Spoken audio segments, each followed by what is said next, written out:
I'm Kirk Harnack. On This Week in Radio Tech, I'm joined by Chris Tarr, Chris Tobin, and our guest, Donna Halper. We're talking about radio programming, promotions, and some very positive reports about radio listening.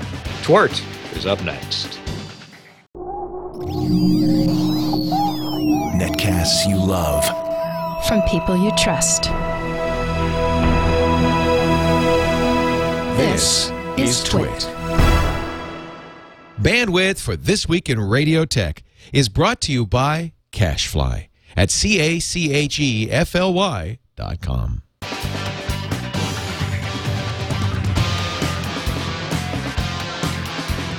This Week in Radio Tech, episode 92, recorded July 20th, 2011.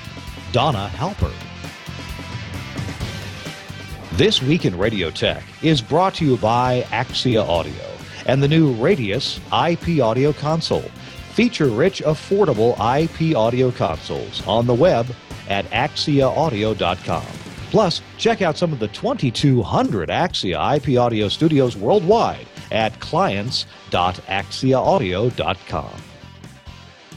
Hello, it's time for This Week in Radio Tech. I'm Kirk Harnack, your host. I'm very glad to be with you and glad you could join us.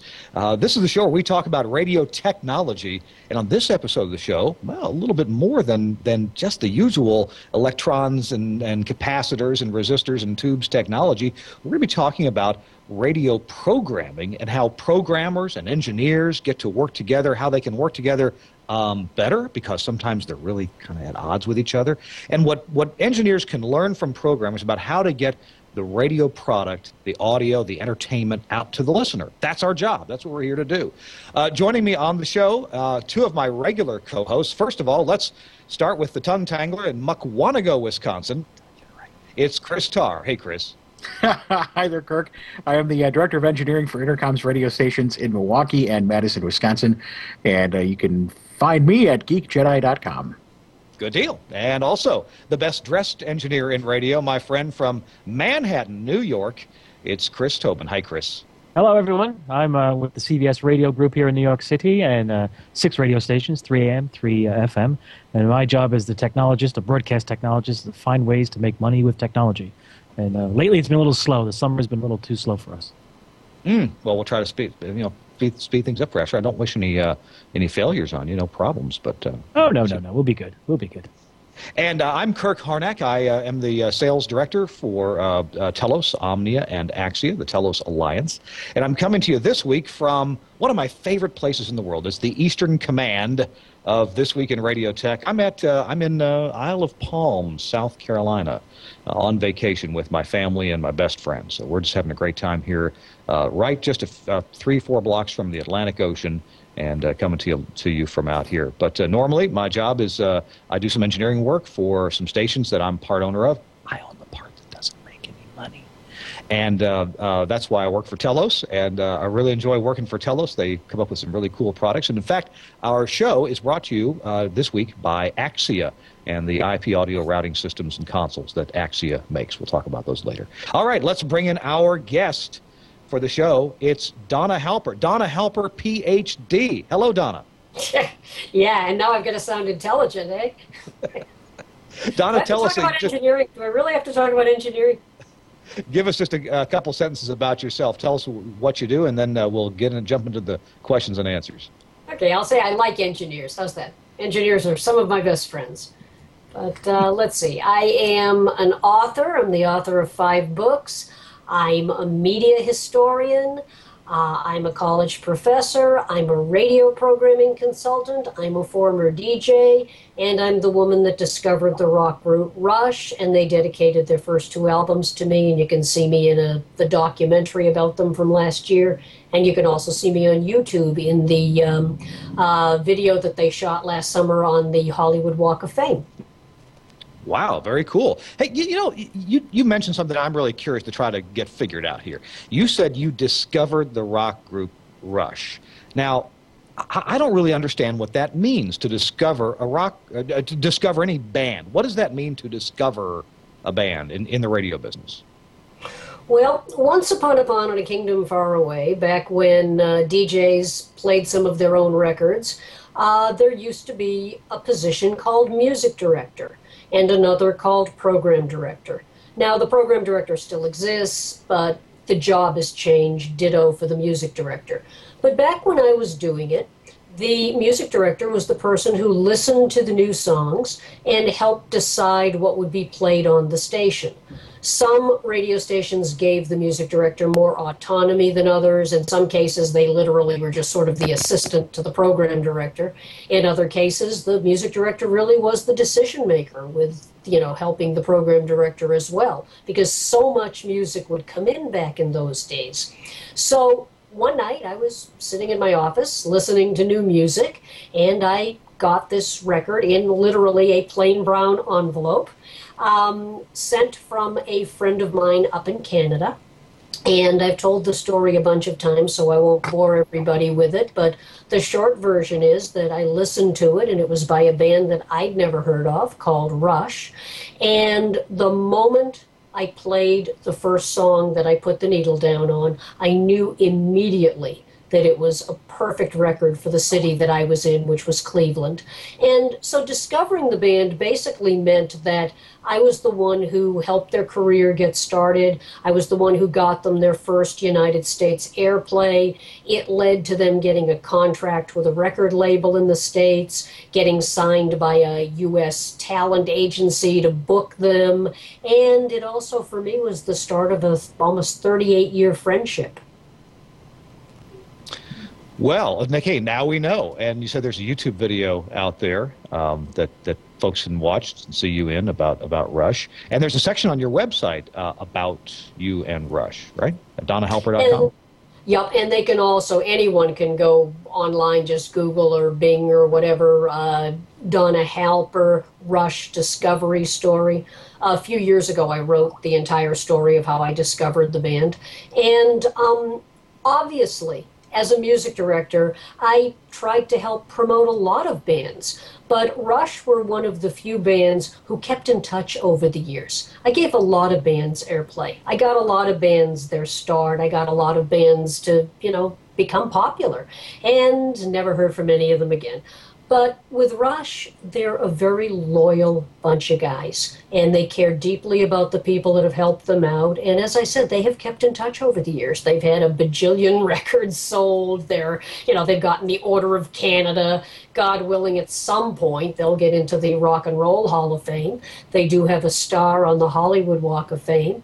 And, they are kind of what rock and roll is about in a good way, because a lot of people stereotype rock musicians as they're just like crazy party animals. And yeah, there are some of them who are like that. But Rush, they're family men. They love music. They are still out there with, for all intents and purposes, the original members. They're still performing. They love the music. They love the fans. They still come up with new material. God bless them. It's a privilege to be part of their success story. Hey, Don, thanks for the stories about Rush there, and we can come back to that if you want to. You know what I really want to make sure we delve into on the show this evening is you're in programming, and the show is usually about engineering. We've got two other engineers on the show here, Chris Tobin and Chris Tarr. And I really am interested in hearing your thoughts, and get Chris and Chris to jump in here too when they want to. Your thoughts about, we all have the same goal in radio, in a radio station. We want to make compelling programming, compelling content, and deliver it to the listener in a way that they can hear, that it sounds good, that they want to stay with it. And it seems like, if you ever have a time when ratings go down, well, engineering may blame programming, programming may blame engineering. Well, we were off the air 3 times last month, or our station just doesn't sound good, or the process is not adjusted right. Don, I want to start to hear some of your thoughts, and I'm sure we'll jump in with some questions. Your thoughts about programming and engineering interacting with each other to make radio better and make it as good as it can be. Well, I'm old school. I think every program director should take an engineer to lunch. And I mean that sincerely, because I think that we work different hours. now, I'm a night person, so I was very often around when the engineers were working. But by and large, I know an awful lot of program directors and music directors who can spend their entire life and never see the chief engineer. He or she, and it's usually a he, is sort of this shadowy figure who pops in every now and then, and you call him when something goes wrong. And I'm not real persuaded that that's the way to have the best relationship. I really believe that engineers and programmers not only want the same thing, but they could speak the same language given the opportunity. And I think the first step is to just kind of get to know each other. As a radio consultant, I was very fortunate. I worked with some excellent engineers, and they kind of taught me a little bit of the jargon. But most of us who are in programming, we know what's wrong, but we don't know the words for it, if you know what I'm saying. It's like when I listen to audio and when it just doesn't sound listenable, I know it doesn't sound listenable, but I don't always know how to explain it. And it seems to me the best thing that you guys could do would be to help me, not just me, Donna, but, help those of us in programming to acquire the vocabulary. I think there's an assumption that, everybody today is a techie. And no, I don't think everyone is. Many of us were kind of like, we know what's wrong, we don't know how to express it. And I don't want to have the kind of relationship with my engineers where the only time I talk to them is where something is wrong. If something's right, I want to be able to praise them for it, and I want to know what I can do to make sure it stays that way. Does that make any sense? Absolutely. Yeah. Yeah. I'm sorry. Am I cutting somebody off? No? No, go ahead. I'll have a point after you're done. Okay, cool. Yeah, no, you're absolutely right. I have to say that I was very fortunate early on in my career to work with a gentleman as an apprentice, and he had been around the block many times and had said, look, kid, when that phrase was used a lot, this is how it's going to work. Either you get to know the people that make things happen around here, the people that make the money, or you're not going to have a job for long, or you're going to wind up in a closet, and it's not going to be any fun. I'm like, well, in high school, I wound up in a locker a couple of times, so I know what that meant. Okay, fine. So I quickly learned to talk marketing speak, programming, sales, the general manager speak, and all that other stuff early on. And I have to say that as a result, I do have the pleasure of lunch with the PDs from time to time, general managers, sales managers, and the marketing folks, and it works out very well. I know I have many colleagues who don't have that thinking on the table, and sometimes I sit and listen to their stories and realize, wow, if only you take that one step, maybe, do that lunch thing or a coffee break and just try and discuss in layman's terms the audio question. It doesn't sound right. And I've come up with many ways of explaining how it doesn't sound right or it does sound right, and you're right. There are no easy ways to do it with folks who don't really get the technology. I think, too, that, sometimes we put we say, well, the programmers need to learn some engineering speak. On the other hand, I think a lot of times engineers need to learn human speak. I mean, for many years, many years before this, I was on the air and in programming before I went into engineering. And I work with a lot of program directors who go, you're the first guy I've worked with in engineering who can actually explain this to me. And I don't walk away not knowing what's going on. And so I think, sometimes, too, engineers need to remember that there's a whole other world to what they do besides fixing stuff.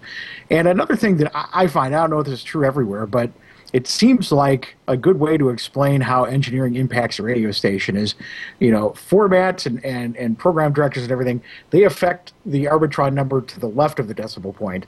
A lot of what engineering does affects the number on the right of the decimal point, be it, audio processing, equipment that functions right, staying on the air, that sort of thing. And those are ways, that we contribute. But, I do think that, I completely agree with Donna's assessment that the programmers and the engineers need to be on the same page and talk, as much as they can. But I think sometimes that engineers are their own worst enemy because they do think that everybody knows this stuff. And you say, well, duh, it sounds like crud. You're putting in, an MP3 in there, or whatever. And, I think sometimes we take that for granted. And so, I think that's an important job, for there's also different levels of knowing. Like, for example, I just got my PhD a few weeks ago. It's something I'd always wanted to do, and, it took me 9 years going part-time, but, at least I finally got it done. And I found that even in academia, there's this whole different language, and I didn't speak it. No, I don't think of myself as a particularly stupid person. I just feel like I haven't been exposed to certain things. And I'm a very show me, don't tell me kind of person. You know, if somebody wants me to learn something, whether it's learning how to do Skype or whether it's learning how to do whatever, don't just give me a manual, because 9 times out of 10, the manual is written for people that just, I don't know, I don't think they hang out with humans very often. Whereas if somebody just takes me aside and says, okay, now if we do this, then this will happen. Because for me, I really want to know, why are things happening? I'm sort of a why junkie, if you know what I'm saying. I'm like, why, Daddy? Why, Mommy? And I think most of us in programming and in music are kind of like, well, how come that record didn't become a hit? Why didn't that band happen? This sort of thing. And I'm like that about engineering, too. It's like, geez, we did all the right things. Why does it still not sound good? And I find that when I ask that of an engineer, very often they get real defensive, like I've just insulted their children. When in fact, no, I'm not trying to be insulting. I'm just trying to find out, well, like, geez, I expected X and I got Y, and I'm trying to understand it. Yeah, that actually is. I run into that a lot with engineers, even before I became one and I was on the air. It's almost like it's an affront to what they do. But I think too that one of the things, and correct me if I'm wrong, but kind of almost what you're saying is, I think sometimes it's helpful to, as engineers, ask the right questions. When you say it doesn't sound right, instead of just going, well, what do you mean, or why? You start to kind of ask some questions to kind of get in the right direction. Okay, what do you like? What don't you like? What state? What if you're talking about like audio processing, what radio station do you like? What is it? What does that sound like? And sometimes it's a matter of leading the person down the path. And it reminds me of a midday person we had here at the radio station here many years ago. We used to joke. She'd always laugh at me because she'd talk about the thing with the thing, and I'd say, "Well, what's the problem?" "Well, it's the thing with the thing is not working," and we'd always almost be a game trying to figure out what the thing was, and but that is it's this almost different world between the creative types and the non-creative types trying to find that common ground. And there's one other element here, and I'm sure you guys have talked about it before, just coming as I do from programming, and there's some people that might be listening that don't have a clue what we're talking about. But there's a third element here, and that's management. I had the privilege a long, long time ago of working with a consulting engineer that I'm sure you guys know, a guy by the name of Grady Moats. Great guy. Yeah, Grady is wonderful. He is one of the best engineers, and I was very, I'm not saying you guys are not, but I'm saying in terms of people I've worked with, and he was very good at explaining things, and he called his company Loud and Clean. And I'm not trying to plug his company. I'm talking about this was a real issue back in the 70s, back in the 80s, where you had some managers who wanted the station to be loud. They didn't care how else it sounded as long as it was loud. Whereas you had engineers who were like, yeah, but if we're going to have loudness, we also want the signal to sound clean. And I can't tell you how many stations I still listen to that it's like one or the other rather than both. Oh, absolutely. I had a chance to work with Grady early on in my career when I worked for Noble Broadcast, and he came down to do some work with us on some transmitters. And we were talking about audio, and he liked some of the things I was doing, which I'd learned from some other folks earlier on. And he said to me, he goes, well, I see you using these RCA FM exciters on your transmitter. And I said, yeah, we're looking to replace them, but at the moment I have no choice. He goes, you can make them sound a little cleaner, a little better. You can get about another % of modulation out of them. I said, really? And it turns out you change a varactor diode in a certain way, and it was something else we did. And sure enough, it improved on the circuit design of the unit. And that was my foray into that and learning more about the exciters and pre-distortion and whatnot. But talking with him, I realized that he understood we'll say the technical discipline of it, but then had the knack for being able to apply the non-technical and say, okay, with the two of these, we can make some good stuff. And I have to say, every time I've met him over the years, read any of his papers or talked to him at the NAB, it's always a learning experience. I mean, he's definitely up there with one of the guys that just knows it, gets it, loves it, and he's a great human being when it comes to just talking to him. I think another important thing is to build that trust between the engineers and the programming people and management. The stations I'm at now, the program director pretty much, he'll tell me if there's something wrong, but pretty much gives me free rein with things like audio processing and the types of equipment that I order because, I've been there 8 years. He trusts my decisions on these things. And, so I think that also means a lot because I think a lot of times engineers, not on purpose, but tend to be evasive about things that they do and things that they're doing and things that they're working on. And, not being intentional or even being, wrong about it. It's just that's the way they are because they're afraid to be over technical or whatever. But I do think that relationship between programming and engineering is really important. And I think that when it meshes and when the goals are the same and when, each side trusts each other, it's amazing some of the things you can accomplish. It's also nice to talk to the listeners. I mean, we have some listeners tonight who might not normally listen to your show because they're not normally engineers, but they might be listening because, they knew I was going to be on. Not like I'm so swell, but, they might possibly listen because they know who I am or they like my work or whatever. And those are the kinds of people I enjoy talking to, not just like, oh, yeah, they know me, and isn't that nice? I'm talking about the average listener. The average listener very often can tell you that they find a particular station kind of hard to listen to. They like the music, but they just find it hard to listen to, and they can't always explain why. And that's sort of like a red flag to me to kind of check out the processing and, see if, in fact, the station is unpleasant to listen to over a long period of time. Because when a station is coming across in such a way that it's, again, I don't know the technical stuff. I'll just go back to loud or processed or whatever.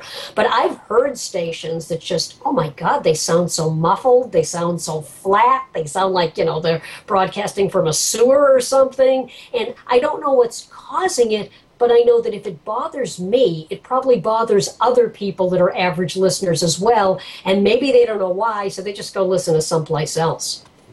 Oh, isn't that the truth? That's something that I've always tried to relate to programmers and program directors. Hey, make sure the station doesn't sound in such a way that people tune away and they don't know why. It got on their nerves. They were tired of listening to it. And was it the content or was it the way the station sounds? As engineers, we've got to make real sure it's not because it's the way the station sounds technically speaking. That's a tough line to walk because there are some programming folks that just don't want to hear of it. And then there were some engineers that just, they have their way and end of story. I worked with a program consultant many years ago, at a radio station. And I'll never forget, we sat down and he said, I like what's going on. It sounds good, but we have to remember most of our audience is listening to this radio station on very small speakers. So if you can picture, those that watch, you can see my hands, the shape of the speaker is about 3 inches in diameter in the car. And that's what it has to sound best at. So our audience is female. The music is such. We need to make it so it sounds right and doesn't scare them away or fatigue them. I'm like, okay, that's a tall order, I think. And it was interesting to go through the process with them, working with them on the audio processing. But I learned a lot, and I have to say there was some interesting things that piqued my interest, and I decided to start reading up on the neurosciences of the hearing and the brain. And I met a gentleman, Emil Turek, who's passed away, and I got a chance to actually sit and talk with him about all these things. And years later, it's Frank Fode's worked on it, Bob Barban and others have done all this stuff in the processing. It's just fascinating. When you have a chance to sit with the programming folks and get into their world a little bit, and then try and apply what we know in engineering or the technical discipline, it's amazing. And that there programming really is consultant, Pete Salant, that I worked with. There really is something to be said for that.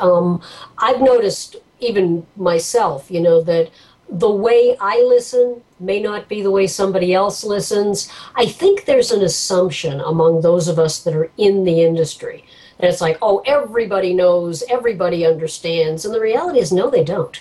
Not everybody has the fanciest and schmanciest equipment. Not everybody has the brand new state-of-the-art smartphone, whatever, with the iPad, with the this, with the that. We may be early adapters in some ways. Not everyone else is. And if we're tuning or if we're adapting our station to the kinds of stuff that we have at home, we have to think about, does everybody have that? Is everyone an early adopter like we are? And in many cases, no, they're not. Absolutely not. You're right. I've made that mistake on a couple of occasions. But, listening about what we're doing and talking about what we're doing here, one of the things I wanted to tell you guys, what I've done over the years to sort of break the ice I learned this early on, which it actually helped. I worked at a company years ago, and the VP of the division, actually it was the VP of news for the division, decided one day to come to the engineering department and talk to us and explain why he has a problem with engineering and the technicians on staff. And we had about 30 people on staff, so there's a lot of people from the POCAT. And I have to say, this guy, he was very good in managing people, talking with folks, very comical, and understood enough technology that he was a first adopter, tried to apply it to his division to make money. And when he came to engineering and couldn't get them to understand it, he'd get frustrated. So one day he came to us and said, you know what you guys need to do? You need to get a sense of humor. So I'll never forget this, and here's the book he gave us. Okay? There we go. See if you can see that. For those of you who don't have video, it's Dogbert's Management Handbook. And in this book, it's a classic. This book was something that we just sat there and laughed. I enjoyed it because I was already the wise ass to begin with at the place, but that's just me. And it was fun. And I realized over the years that that's what you need to do, is sort of trying to find the people skills, but a little comedy can help break the ice. So what I do now is in my office, you'll find that book. I'll show it again, Dogbert's Management Handbook, white cover, red outline. And then next to that book is one I picked up a long time ago, and it says it all. It's really easy to read. It's the Principles of Guided Missiles and Nuclear Weapons. And it's from the Bureau of Naval Personnel, 1959. So I leave the two books on the table all the time, so when people come in, they look down and they don't know what to make of it. And it sort of helps to... they stop right away what they're about to say about the stereotype engineer they're walking into the office with, and then stop and go, okay, he's got a book about nuclear weapons and Dogbert. I don't know what to do. It works every time. I'm able to open the sentence, a conversation with, hey, how's it going? What brings you by? And then they get disarmed immediately. No pun intended with the other book there. What I find particularly amusing as a media historian, in addition to engineers that are into Dogbert and nuclear weapons and things of that nature, it's just how the industry has changed in a relatively short amount of time. Many of you out there listening, and also you guys that I'm talking to tonight, you're aware that I do a lot of media history, and I'm holding up a magazine here. This is Popular Science from 1926. And you notice two old guys wearing headphones, and everything old is new again, and they're talking about, wow, they're listening to politics on the radio, and you've got the righty and you've got the lefty, and they're both plugged in, and they're both arguing with each other about politics. And I'm thinking to myself, my God, I grew up at a time when you edited tape manually. You took the little razor, and you tried to splice it, and you tried to make sure that the splice was in the right place, and then you hoped that people couldn't hear the splice. Today, it's all digital. And, here we are. I'm sitting in one place. You're sitting somewhere else. We're having this great conversation. As recently as about 10, 15 years ago, we couldn't do any of this. It's just so amazing to me sometimes. Donna, I want to jump in here and ask you something about programming consulting. When you go to a new client who said, Donna, we need help. We want our ratings to go up. We want to serve our community better. We want people to at least think we're serving them better and listen to us. What do you do when you first go into a station? What do you analyze to help a station handle their programming better? Well, I've been a consultant for 28 years, coming on to 29. My specialty is small and medium markets. The first thing I want to do is I want to compare that station to what else is available in the market. A lot of times, I just came back from a client in Alaska a few months ago, and the problem there was that the format that my client was doing, 4 other stations were doing it. And there was really no difference between what they were doing and what everyone else was doing. First thing I try to look at is creating a compelling reason to listen. I believe, very simply, a station needs to be live as much as possible. It needs to be local as much as possible. And whatever its format, it's got to be interesting and address a need that isn't being met. So the first thing I'm going to do is I'm going to go around, talk to people, see what they like, what they don't like. I'm going to go to the malls. I'm going to go to a movie. I'm going to just basically wander around with people, make like a tourist. Where do people go to get their news? It's a myth that radio's dead. Radio is not dead. Radio could not be more alive. It's killing itself by constantly cloning other stations, voice tracking. No offense to stations that to save money have to voice track, but I'm saying be live as much as possible, because people want to think of their favorite station as a best friend. They want to think of the personalities as people they know, people they like. So like I said, what I'm going to try to do first and foremost is I'm going to try to create a best friend for them. I'm going to try to create a station that they feel like, wow, if I'm not listening to that station, I'm missing something. Okay, all right. So when you do you analyze all their competitors, or do you what if a station just doesn't know what to do? Look, we're not beholden to this format. We want to get bigger ratings. We want to get a bigger audience. How do you analyze, back up and analyze a market and decide what you're going to do? Well, first, of course, obviously, I'm going to do market research. I'm going to talk to people. I'm going to do as many interviews as I possibly can. I'm going to get a feel for what the market is like. Is it mostly a tourist market? Is it mostly a sports market? Is it a young market? I had a client one time who really wanted to do classical music because he personally liked classical music. Yeah. Median age in his market was 21. Okay? And they were not listening to his wonderful classical station. He and 5 of his friends loved it. Everybody else, they wanted to hear rock and roll. Thank you very much. So after I get done surveying the audience, talking to as many people as possible, listening to what's out there, doing a little bit of, monitoring of not only the station, but how it stacks up with its competitors, then I come to some kind of a decision about what the niche is in the market and what needs to be done to create that new station, and then we go about creating it. Okay. All right. And then, is it a real challenge sometimes to work with a station owner to persuade them that maybe what they've been doing all along is the reason that they called you in? In other words, I guess on the one hand they've hired you to come in and consult them. On the other hand, I guess sometimes they don't want to hear what you have to say. Absolutely. And if you're a consulting engineer, you know the same thing that I go through as a radio programming consultant. We're very much like doctors. We can go in and give advice to the patient, but if the patient doesn't follow it, what can we do? So you put it out there the best you can. They're calling you usually because deep down in their heart they know there's a problem.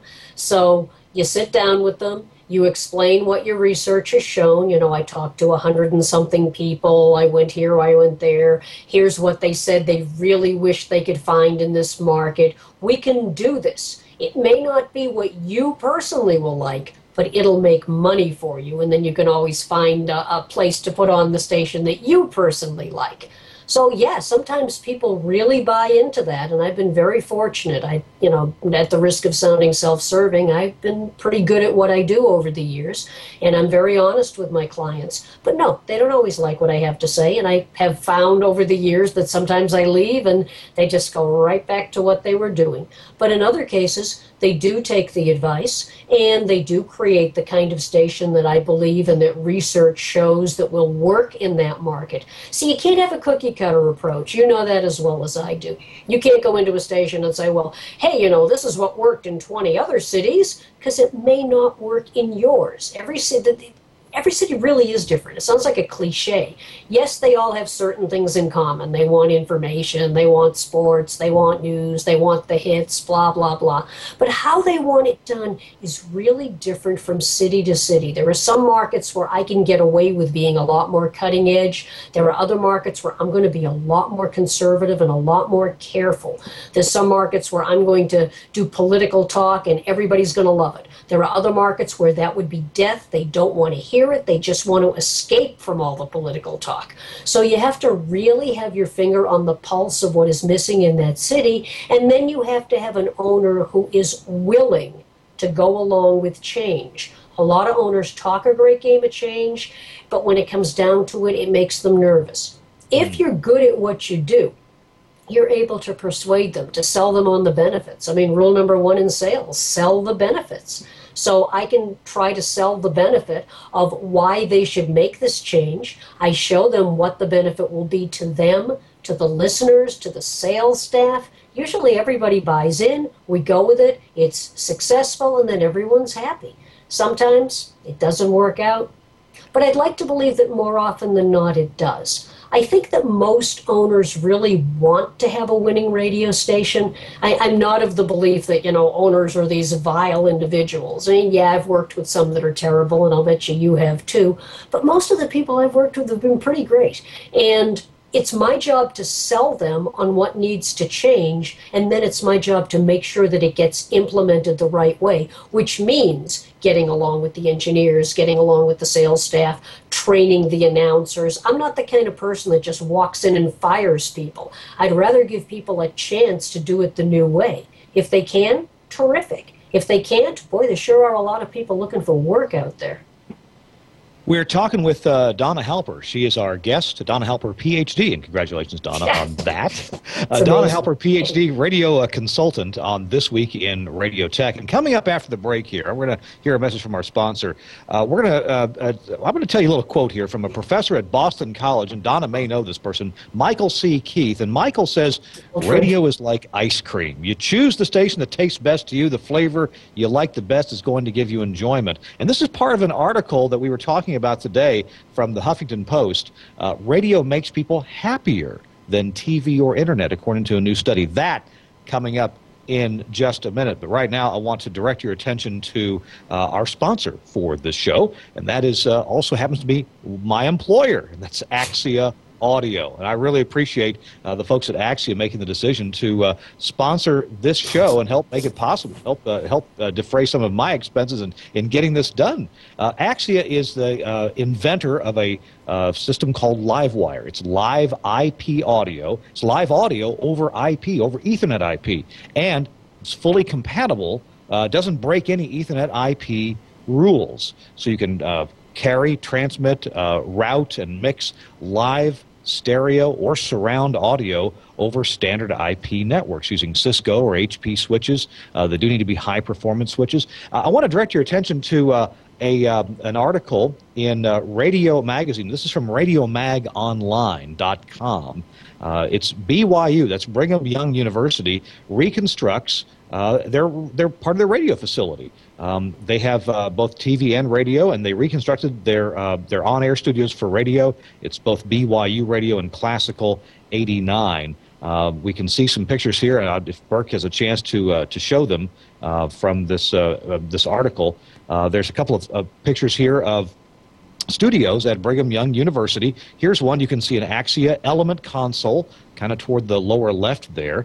And in the rack down underneath the table, you'll see an Axia power station, and there's an Axia power station auxiliary unit. By the way, this is the same setup that they have at the TWIT network, which I think right now they're in the process of moving to the new TWIT location. They have an Axia element, does automatic mix minus, so that each of the participants on a Skype show like this one, or by telephone, by other codecs, can all hear what they're supposed to hear. Automatic mix minus, and then they also have the power station and the power station auxiliary unit, which is a backup power supply and more audio inputs and outputs.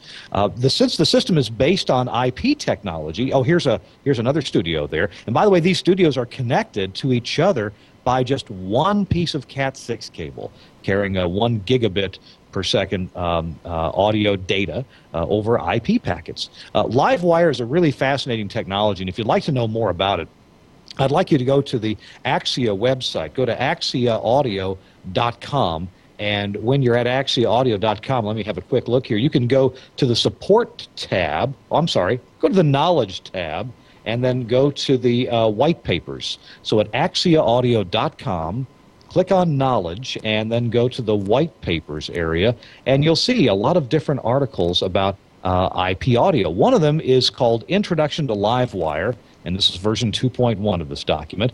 You'll see, if you read this document, you're going to know all about IP audio and LiveWire in a radio studio environment. This technology is a conglomeration of standards that are already out there, like QoS and IGMP and multicast and RTP, real-time protocol. These standards are all put together along with a clocking scheme that makes it all work live. And that's what LiveWire is. So check out Introduction to LiveWire. Lots of other white papers, too, on the Axia Audio website. Axia has the Element console, which you'll see about on the website. Also the new IQ console. I was pleased to just be able to instruct a whole bunch of Latin American engineers, I think 75 engineers altogether, about the IQ console in Miami last week. And then the new Radius console, which we're just getting ready to ship the very first ones.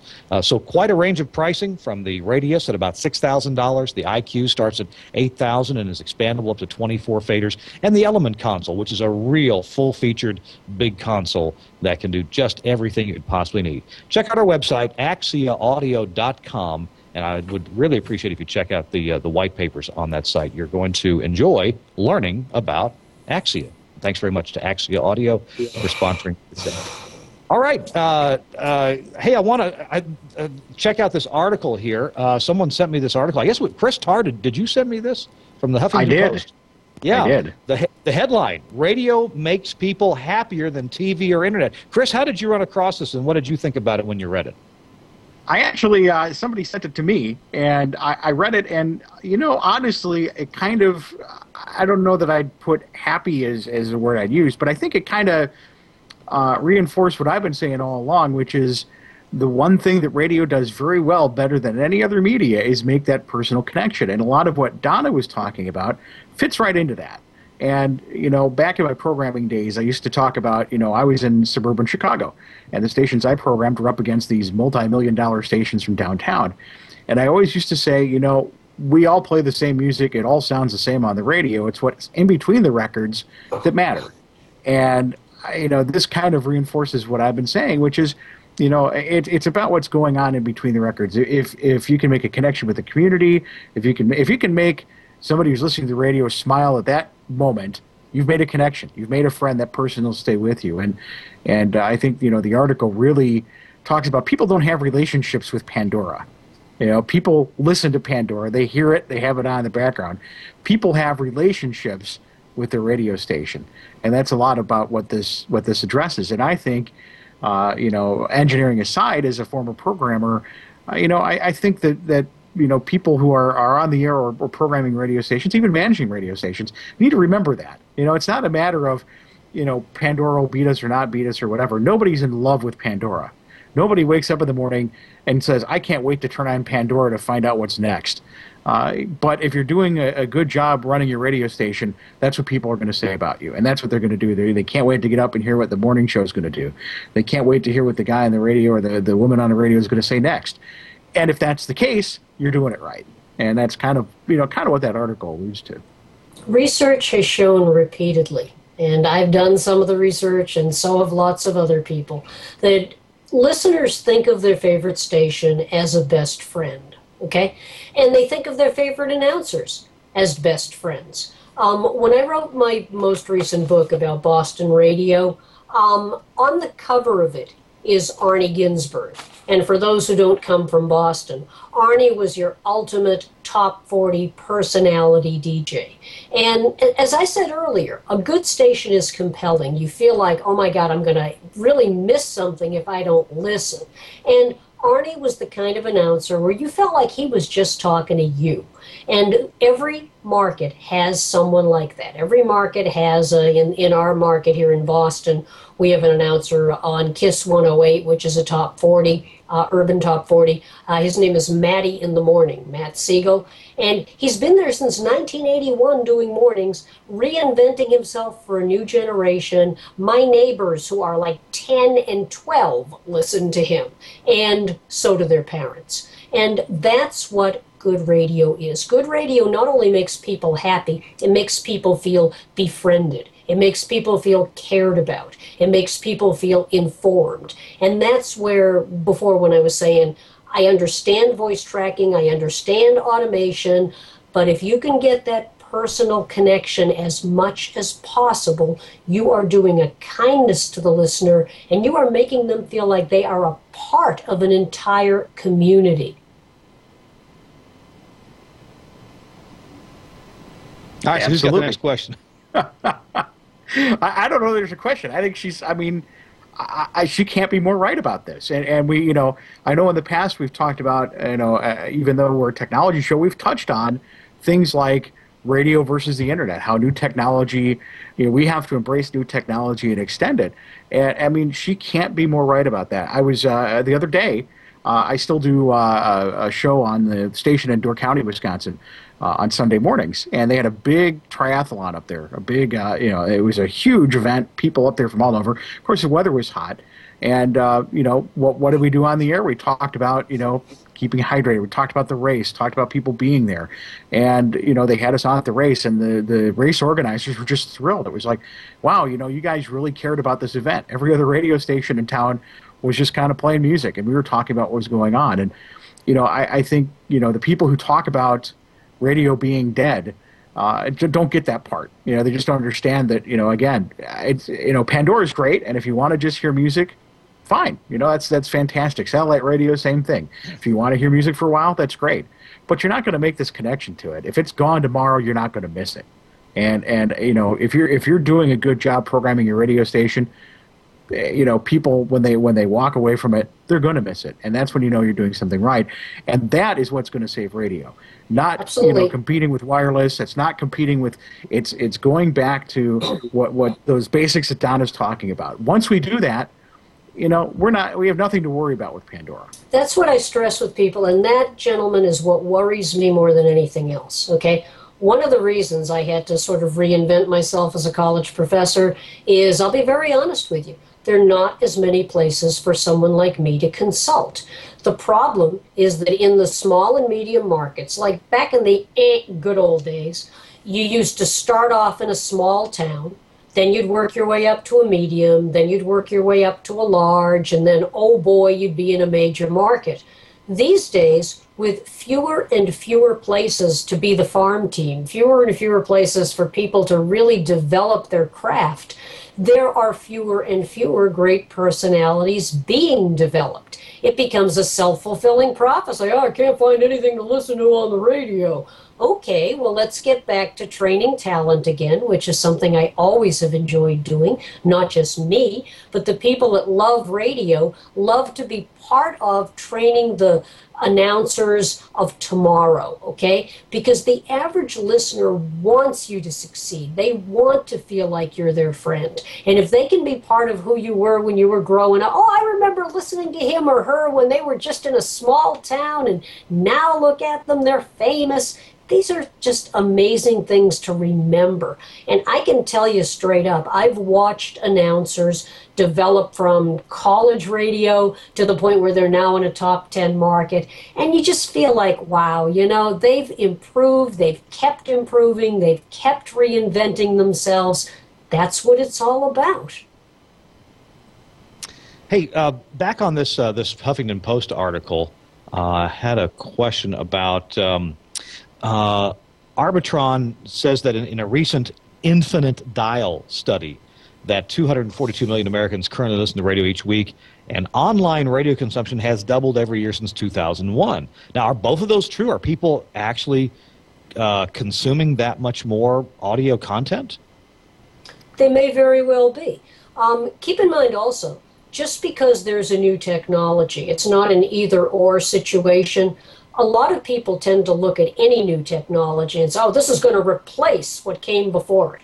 I can't tell you how many times I have heard that radio was going to be dead.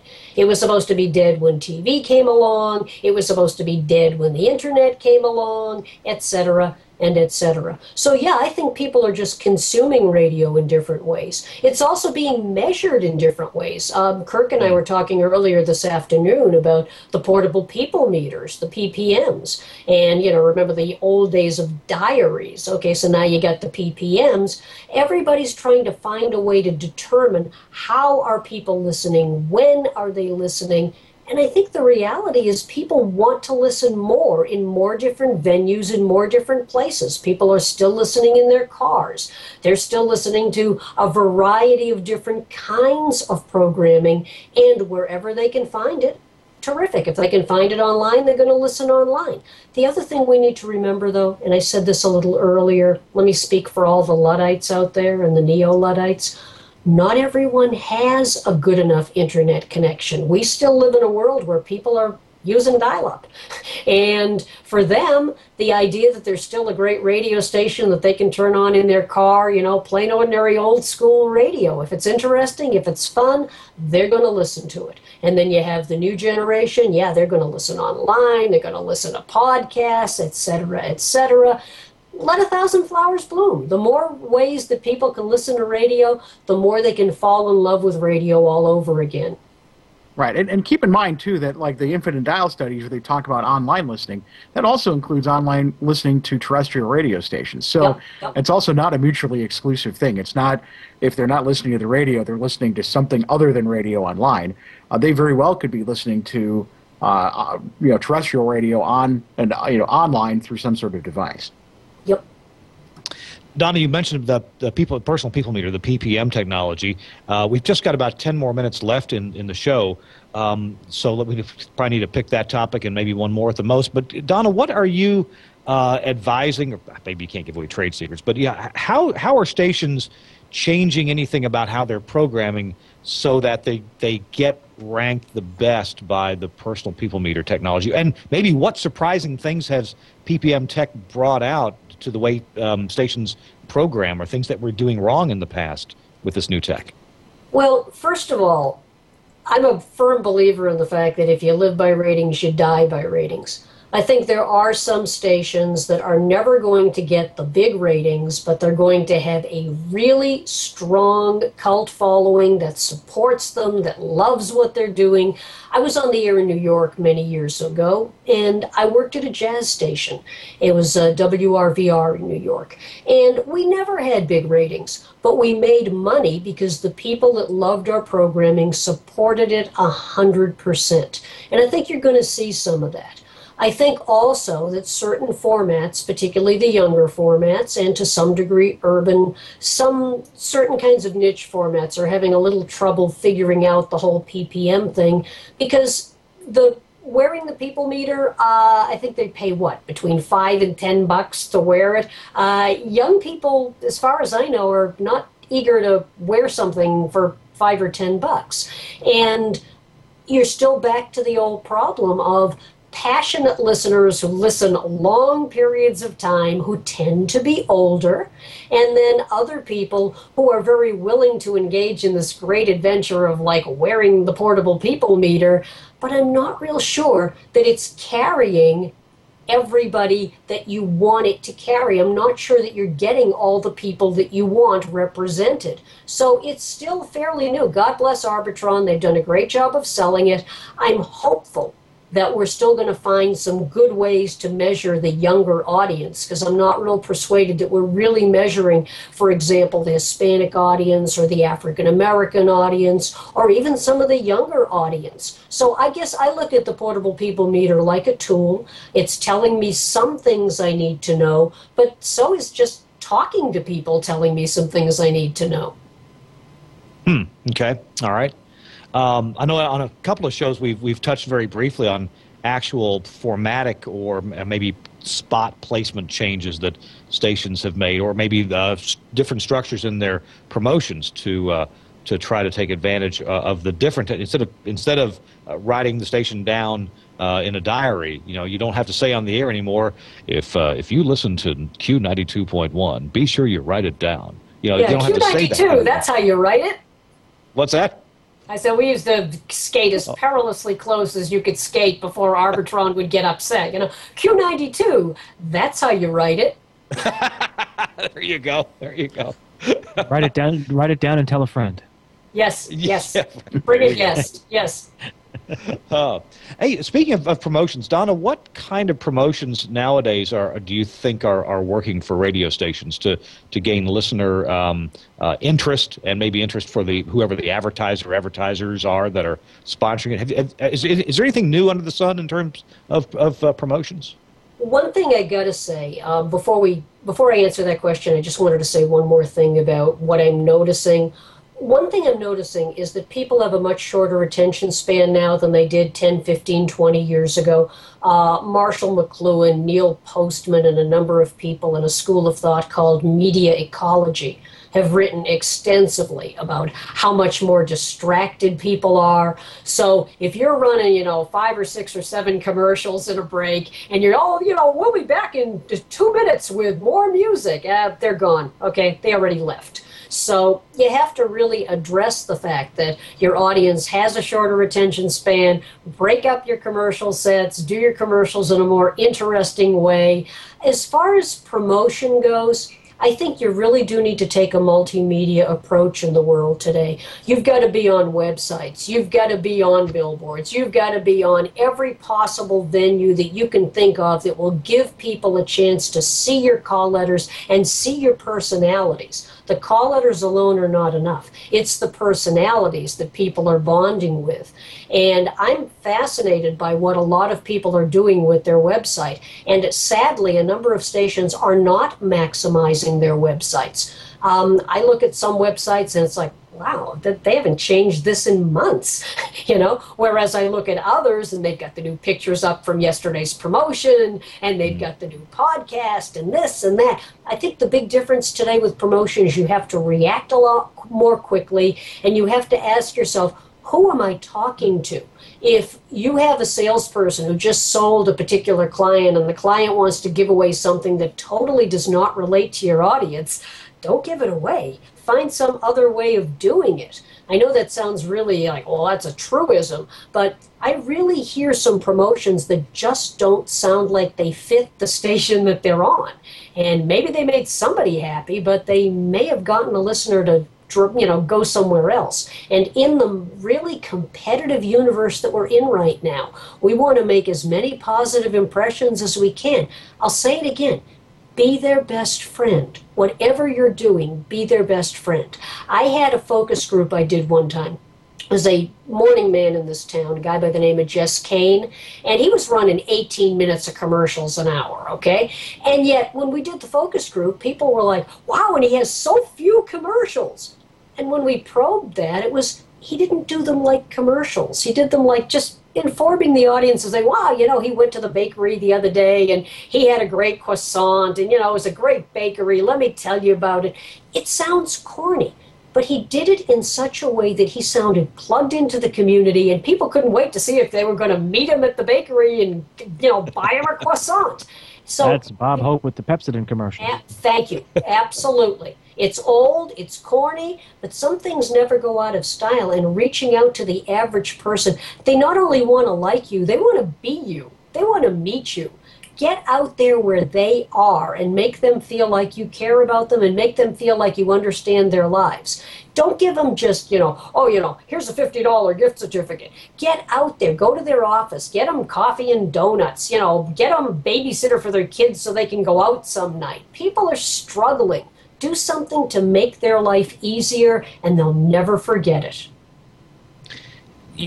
While you were saying that about the fellow who went to the bakery and just talks about it, sure reminds me of this network, the Twit network, when Leo does his advertising.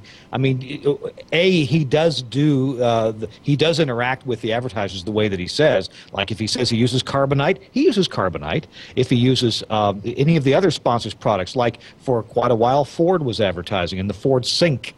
Leo was driving a Mustang. That is so true when you get someone who you're listening to, you're interested in, that you respect. Oh, by the way, I do use actually a console at one of my radio stations in Cleveland, Mississippi. That does add a real air of realism, and it's like product placement in a movie. Except I think it's even better to have somebody interact with you and say, "Hey, I'm using this, and you might be too. Let me pass that tip along to you." And there again, if it's presented in a way of just making your life easier, there are some talk show hosts who are just masterful at making you feel like, wow, you really need to have this because it will make your life easier. And that's the key. These are people who want to like you. They want to feel like they are a part of whatever it is you're selling, but they don't want you to sell them. They want you to inform them. It really is all about information. The music you want, the information you need. And commercials can be part of that information, news, weather, whatever is essential to your particular market. Present it to them, make their lives easier, be their best friend. People will be loyal to you if you give them a reason to be. And if you're the account executive on that particular read, you'll make good money. Absolutely. I worked at a place. A friend of mine was an account executive for a small radio show. You may have heard the talent. Name is Paul Harvey, out of Chicago. Paul Harvey, good day. Exactly. And, mimicked and made fun of or flattered by many folks in the business, both radio and TV. But I had a chance to talk with him a couple of times, and I said to him, so what's it like being the account executive on the Paul Harvey account? He goes, I do nothing more than sit at my desk and let the phone ring. I said, really? He goes, yeah, but Mr. Harvey, as we all called him, we never called him by his first name, Paul. He goes, he will not do a radio read of a sponsor unless he's used the product, and if he doesn't like it, he'll send it back and tell them why, and don't call me again. And one day he told me he got a phone call from some large account looking to get on the Paul Harvey radio show program, and Paul Harvey News, I should say. And he said to the guy, sure, let me talk to Mr. Harvey and see what he says. Apparently, Mr. Harvey had a bad experience with this product early on and said, no, I'm not interested. I'm not going to do it. And they threw money like you wouldn't believe at him, saying, look, he goes, my friend said, you don't understand. Unless he uses it, he will not talk about it because he's not going to be honest with the audience. I'm not going to just sell it. And I sat there going, wow. I mean, that's just like... Yeah, and we forget the power that we have, okay? Yeah. I think that a lot of people in radio are playing defense when they should be playing offense, okay? We are not an industry that's in decline. We're an industry that still has an awful lot to offer. I have seen announcers promote a particular product or a particular event, and the place was packed just because that person provided that information in such a way that made people want to go out there. We had Arnie Ginsberg here in Boston. He took a car hop back in the old days of car hops where you could kind of like go and get a burger or something. Took a car hop that nobody was going to and put the thing on the map to the point where every baby boomer in Boston can still sing the jingle to that place. Adventure Car Hop. I mean, the place has been gone for decades. And if I go to an old-timers convention or do a talk about media history, all I got to do is sing the first couple of lines of the Adventure Car Hop jingle, and everyone can sing along. So, these are the memories that a lot of people have. And I say to you, even in 2011, we could be making a whole new set of memories instead of apologizing for ourselves. I worked with a program director years and years ago. He and I actually started out about the same time at this radio station, and he was an assistant PD from where he came, and the company we worked for decided to make him program director of this radio station they just bought. Had no ratings, and they said, look, it's an AM station, it's a 1,000-watt station, it's in a market that's very, very competitive, and we think your ideas make sense, and we just hired a new engineer, it was me, who seems to be somewhat maverick, aggressive in technologies, and we think the two of you guys can make something happen. This guy talks to me one day and says, okay, here's what I'm going to do. We're going to get into the community. I'm not going to do live broadcasts on location just for sales. We're not going to do it. So if you have a problem with that, leave now. I said, no problem. So he comes up with this idea, and talking about what you're saying, being part of the community or being a friend, a radio friend. We're talking about a promotion. He goes, I want to put a box, simple box, out on the street. It's small. And people have to guess what's in it, so we'll have the radio audience call in and do this whole bit. And it was basically the mystery box. It was a square box, black, with a question mark on it. And you give out clues throughout the day. But I want to be able to broadcast live from this place and move around town. That was easy. I said, no problem. So we go, and he goes and gets this box built. Calls me up, says it's going to be delivered to the transmitter site because it's a small box. It's just enough to fit on the back of a flatbed truck, a pickup truck. So we thought, we get to the transmitter site, and there it is.